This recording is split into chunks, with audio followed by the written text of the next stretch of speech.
Then the angel of God, who was going before the host of Israel, moved and went behind them.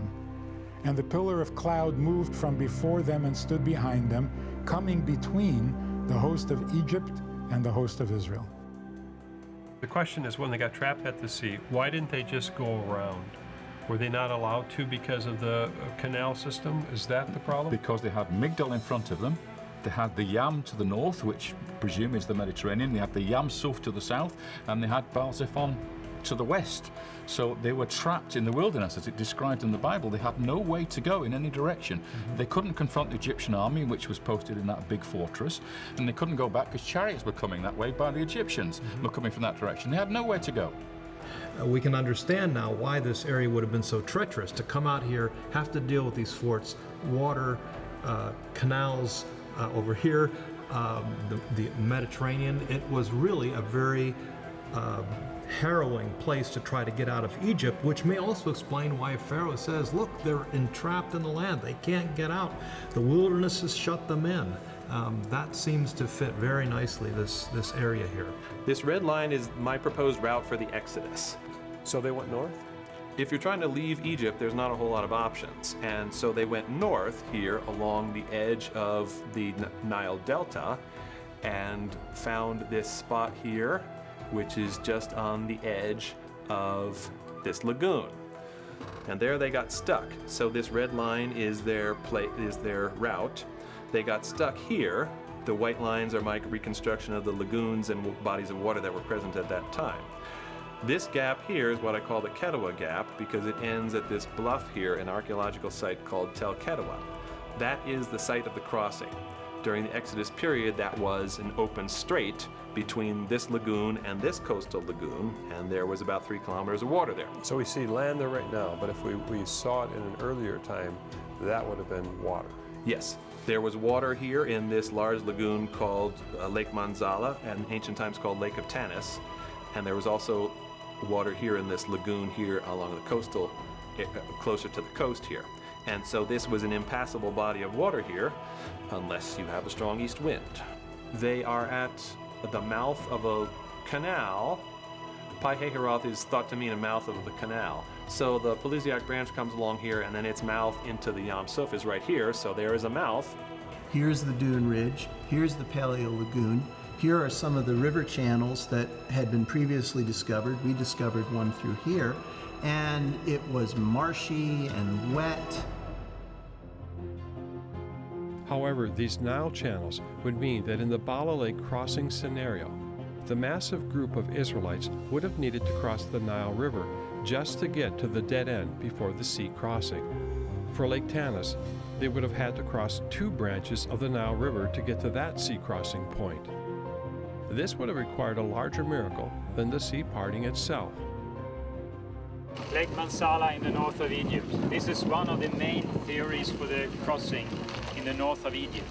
It's a very shallow lake. It's filled with grass-like weeds.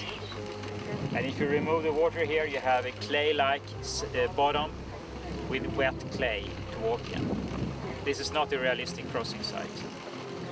But there was another route, we know that one that went the way the Philistines went around the coast, and then another one that came down past the Great Bitter Lakes, down to the Suez Gulf, and then crossed over to the Aqaba Gulf, and I think that's the one they took. Now that comes past the Great Bitter Lake, that route does. And I think what happened was the people were coming this way from the Wadi, they kept coming down this route, and at some point when they got to the border, to Etham at the edge of the wilderness, Moses turned the people back behind here to the other side of the Great Bitter Lake. So in this area, you thinking this is the passage that says, and they turned back? Yeah, they were on the border. They were right here at Etham, on the border in the isthmus. And they were on track. They were on the Arabian trade route. They could have kept going, and then... And they would have went down here. Yep. Why were they heading in this direction then, here? Because there is Hakakon. Okay. And this is the road that they would take to get there, and then they would go back, come up from the south? Yes. Let me challenge you with another question. Josephus talks about the fact that the location where the Israelites were trapped at, that was like impassable. There was like cliffs, and there was an area where the Israelites were entrapped and they were at the sea, and that's why some people prefer Nueva. Well, that's absolutely true. And I would say in this case, this is the one time Josephus got it wrong. So he's what is he? He's 1,000 years, 1,500 years after the events. And maybe by this time, this epic had turned into something quite different to the original. Okay. And so Josephus, in this particular case, exaggerated. We have now come to the Bitter Lakes of Egypt, and the Bitter Lakes are a part of the Suez Canal system today. We are standing here at the shore, and somewhere here it is speculated over that there was a crossing site for the Hebrews when they crossed the sea. We have investigated the area, we've been traveling around here, and there are a few comments about this crossing site. First, we are not surrounded here by mountains, and we know that the Hebrews were trapped in at the crossing site. But here we are still in Egypt, and also in ancient times this was still Egypt. And we know at the crossing site that the Hebrews, very upset at Moses, said, "We want to go back to Egypt." So they were outside Egypt at the crossing. There is no time for the Egyptian army to catch up at a point like this, because it's too early on their travels for the army to be activated and being able to mobilize to reach this point. And there is no possibility that we could have a site on the other side of the lakes here that could be called Baal Zephon, because that name belongs to another area here in the Middle East. And finally, this is not the sea, it's a lake, and it doesn't have the name Yam Suf, which was the name of the crossing site. So if we summarize all these points, we must say that most likely this is not the crossing site.